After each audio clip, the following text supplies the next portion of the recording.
So we're going to take a look at how to make duplicate stitches, or Swiss darning as you might know it, onto some knitting before we start on the blue tip motif for the cushions. So this is the gauge swatch that I've knitted ready. It's at the right gauge, it's been blocked. I've got some stitch markers in, so they were just showing me where the middle is of the piece, because when we work from a chart we're going to be working from the middle towards the edge. So in the pattern it will tell you which row you need to put your stitch marker in, and I've just counted along from the top to work out which the middle is. So you'd follow that down, follow this across, and there is your middle. So that would correspond to the middle of the chart here. So you will have arrows on your blue tip chart so you'll know where the middle is. So there's not a stitch on this one, there will be for your blue tip. So you need to go one to the left, and then just to the left of that, that is where your first stitch would be. So you can see this up. We're going one along to the left, and to the left of that is where the stitch would be. So this V here represents the block here, K. So that was where I started. And then you can go in any direction for duplicate stitch. You can go up, down, left or right. So that first heart I've completed. I've just started on the second one. So usually I would start from the inside of a design like this, but because it made it easier for counting, then I could get the right number in between. It was easier to do it from the outside for this one. So the next colour I need, according to the chart, is I. So I look to my yarn holder. I is this silvery grey, so that would be that one. Yeah, if you're working in poor light, just be really careful that you've got the right colour. The lighter colours are not so bad, but some of the darker colours like the navy are quite close together, so just to make sure you've got the right one. So the maximum length you should be pulling out for stitching is 80 centimetres. And for the knitted version I would probably go a little bit less than that, maybe 75, because it's going in and out of your fabric quite a lot, so the yarn's going to get raggy more quickly. So if you cut the end of your yarn at a 45-degree angle, it can make it easier to thread. So hold it quite close to the end, bring the needle to the yarn rather than the other way around, and that usually makes it easier. I've just cut, so there I've just got one little strand outside, so I'll try that again. If it gets too raggy at the end, just snip a little bit off the end again.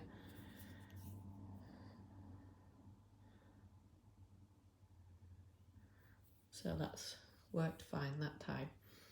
So if you are struggling with threading the needles, there's a little gadget, like a yarn needle threader. This one's a Clover one I've had for years, so it's quite handy. All you need to do is just put the needle over that pull out bit, and then you've got a bigger space to get your thread through there. And then that is threaded. I'll put that back. Okay, so the area that I'm going to be working on here is this lighter green. So I'll maybe start at the left and work towards the right, or I could work at the bottom and then work my way across, but yeah, I quite like working from the bottom and then going up for no particular reason. Okay, so there's 3 stitches there that we need to cover. So 1, 2, 3. That bit there, the bottom of the V, that is where we want to come up. So I've come through there, and I'm going to pull, and then I'm going to leave about 5 centimetres maybe, 4 or 5 centimetres just at the back. I'm not going to knot it, I'm just going to hold that down with my finger at the back. And then what we're going to do is go under those legs of the stitch above. So there shouldn't be any resistance there. We're not going through any yarn or anything. We're just literally going under those. I'm left-handed, so I'm going from left to right. It might well be if you're right-handed that you want to go the other way. And then you just send the needle back through the bottom of the V there, and that is your first stitch made. So it should pretty much cover what's underneath. There's going to be a little bit of the fabric underneath showing through. So through there again to go up. Then we're going through underneath those legs of the stitch above.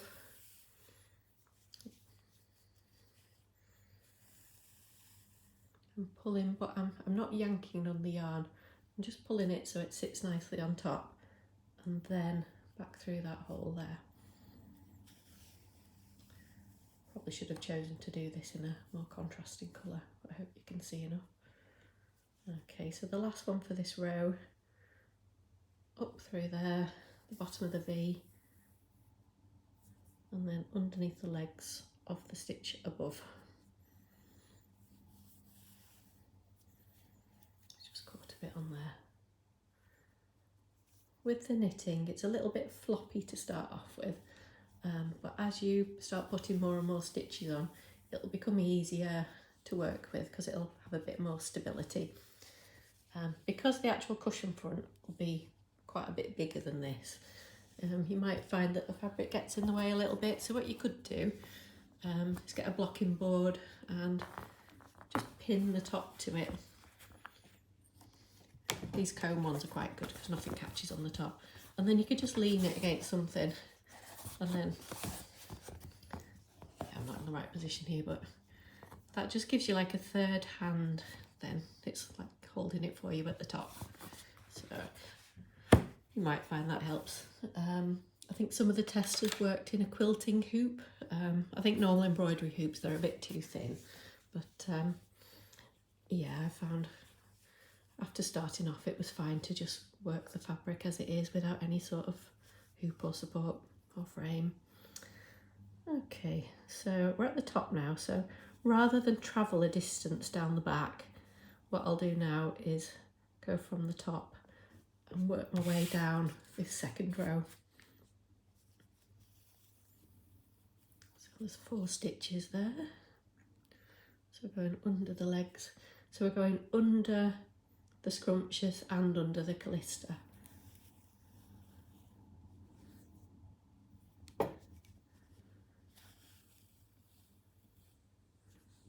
One, 2,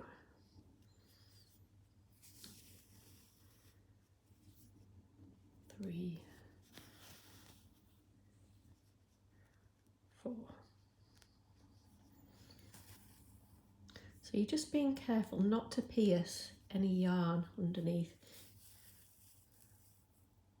You're going through all the gaps.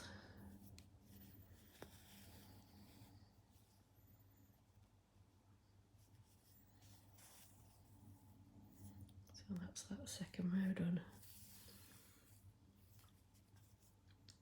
And then you need to work out when to stop. The yarn itself kind of tells you when it's had enough. It will start spreading out a little bit. It'll start kinking. When you get a kink, just let it hang, and then that will unravel, and then you can do a few more stitches. So it's really tempting to do as many as you can out of the yarn, but it's better to stop before that point. Even if you've got one more stitch to do, just tie it off and start with a new piece rather than try and get that last stitch out and distort the fabric. Not worth it. Okay, so what have I got left? I could do one more stitch, but I definitely shouldn't do 2 more stitches with that amount left.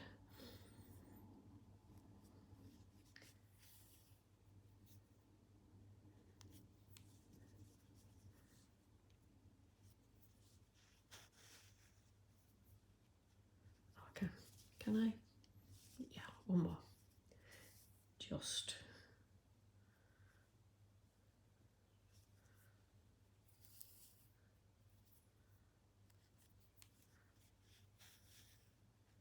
Yeah, that's fine. So it gives a slightly raised look as well. Don't worry if your gauge or your tension looks like it's sort of, if it looks like it's making these stitches spread out a little bit, don't worry about that at all, because it'll right itself when it ends up on the cushion. When all the stitching's finished, it's not a problem. Okay, so the back, yeah, it's not the neatest looking thing, but it's the back. We're not going to see it, it's going to be on the inside of a cushion. So we're not sewing our ends in because we'd have thread all over the place with the amount of colours that we're using. So we're using the Properties of Callista, which is made up of little strands, and then we're going to knot them around one of the other strands. So this is where the crochet hook comes in. 2.5mm is ideal. Another size might work, but I found 2.5 is just right. So the strands, that's the starting bit, and that's the bit we finish with. So you can either use the end of the crochet hook just to split them into two. So they don't have to be completely even. So that's fine. And then we're going to go under one of the stitches, and then we're going to grab that with the crochet hook and bring those strands underneath.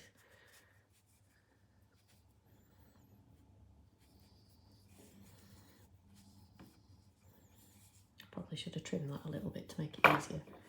And then we're going to knot those two sections over the top of that strand.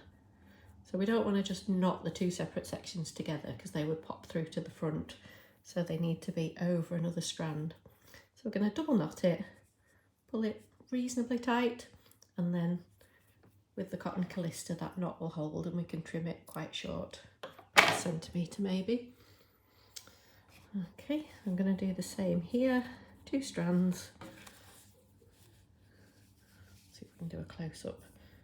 Go under there, grab that, bring them through, and then we're going to knot those two together over that strand.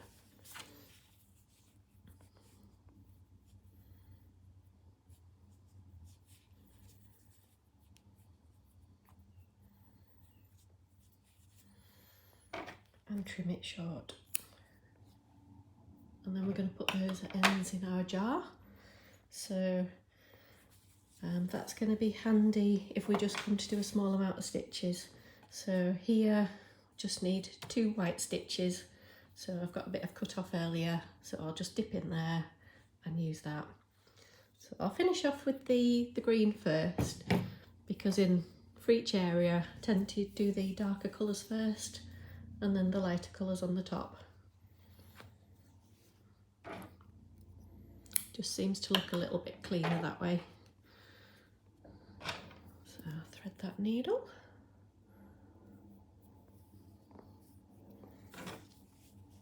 And then this time I'll start at the bottom again. Push it through at the bottom of the V. Leave about 5 centimetres, 4 or 5 centimetres at the back. Going under those 2 strands and then into the bottom of the V. So I'm not going all the way up this one because I need to leave a space at the top for that white stitch. So it's just 3 stitches. So we're counting all the time, we're checking all the time as well, and just making sure that the stitches match the chart.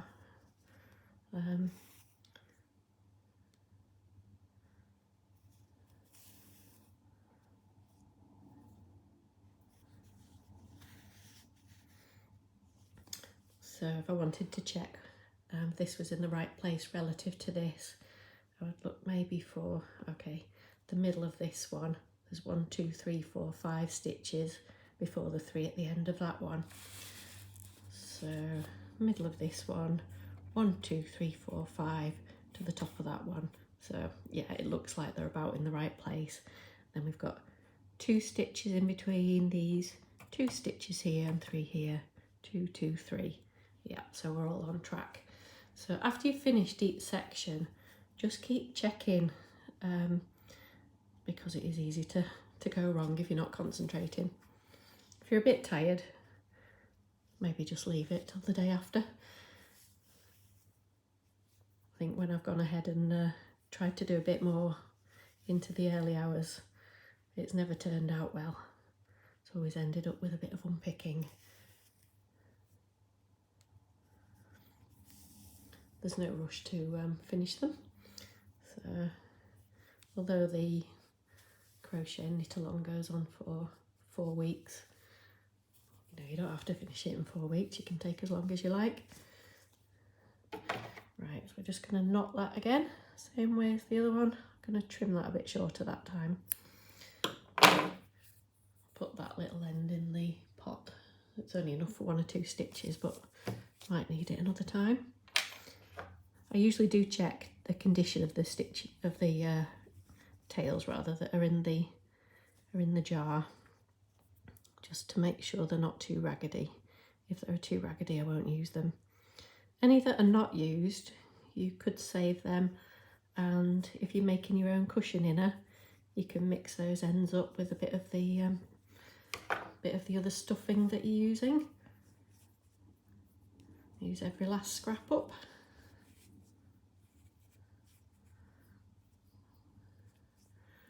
So that's another tail end knotted, trim to about 1 centimetre.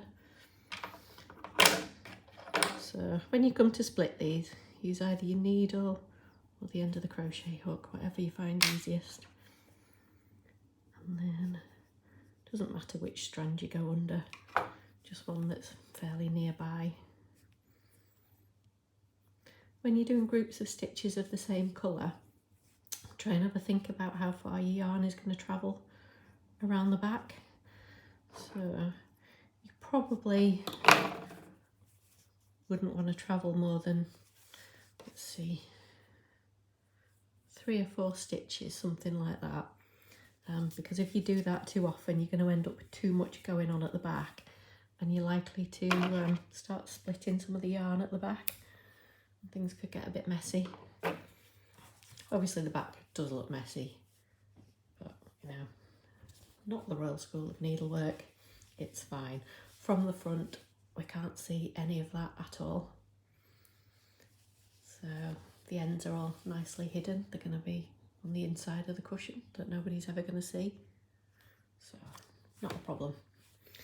So I'm just going to grab that piece up there to do the little highlight on the heart. So yeah, that's a piece that's still in good condition. Maybe a little bit frayed at that end. I'll chop that off. Okay, and up here, I'll thread that needle. Just do those 2 last stitches.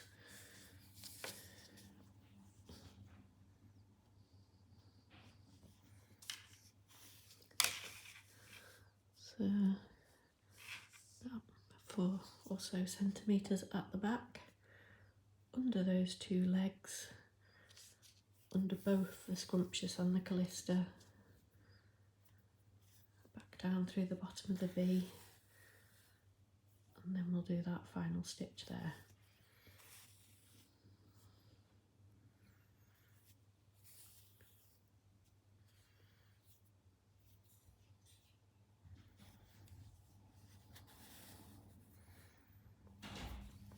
Okay, so that is done. If you had a bit of yarn left over right at the end of the sea-cal and you wanted to do a few little motifs on the back of it, you could always use some of your spare yarn to, on the back to jazz it up a bit. So I'm going to trim that down a little bit to make it easier to split.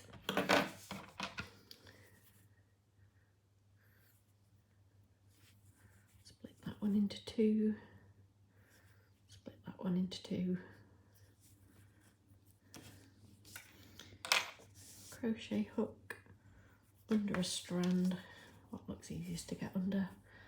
That one.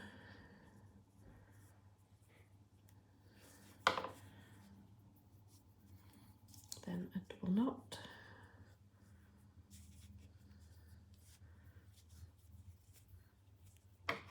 And then we're trimming last one.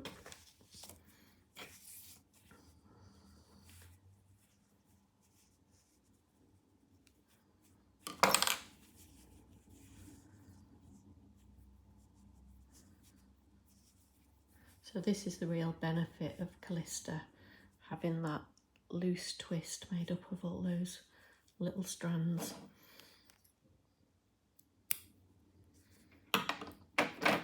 If you are going to substitute a different yarn in, I know some people are interested in using yarn from the stash, I would definitely try it on a gauge swatch first, just to see how it works.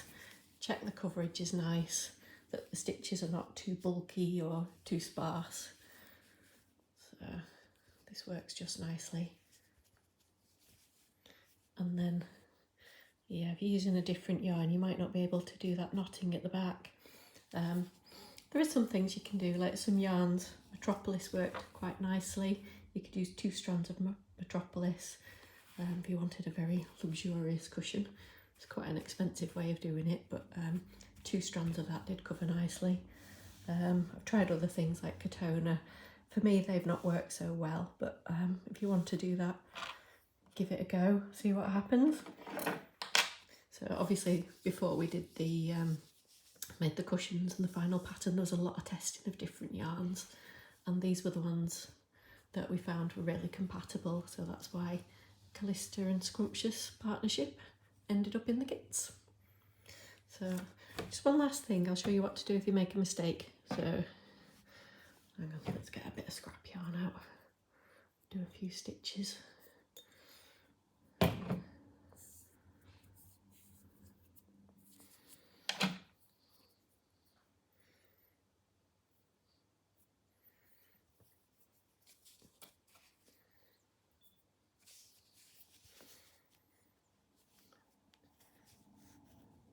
At some point you probably will have to pull out some stitches because you've made a mistake. I think I did it probably 5 or 6 times. But the more checking that you do, the less it's going to happen. So just try and make sure you put your stitches in the right place in the first place.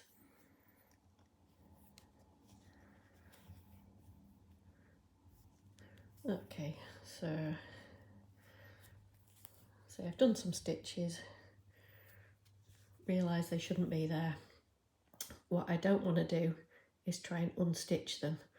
So if I was to like come up through that hole and go back, if you do just one stitch you might get away with it, but if you start doing more, at some point you're probably gonna get into a bit of a mess, because it's so easy to pierce the yarn and then you've kind of knotted it to itself. So that's not the way to do it. What you need to do is get your sharp pair of scissors, make sure you've not got any of the scrumptious under there because you do not want to cut that, and then just snip. And then once you've snipped, use your needle just to ease out. I nearly got a bit of scrumptious there, that wasn't good. You might want to snip more than one stitch. So you could use the back of the needle as well, that might be better than using the tip. Yeah, so that one there, that where I'd pierced it, that was tricky to get out. So it's much better to snip the top and then use your needle to ease it out. If it's a really big area, after you've unpicked a few stitches with the needle on the top, you might find there's enough at the back that you can just tie the ends together so you don't have to undo the whole area. Okay, so that's it. We're ready to start knitting. Next week are cushion panels.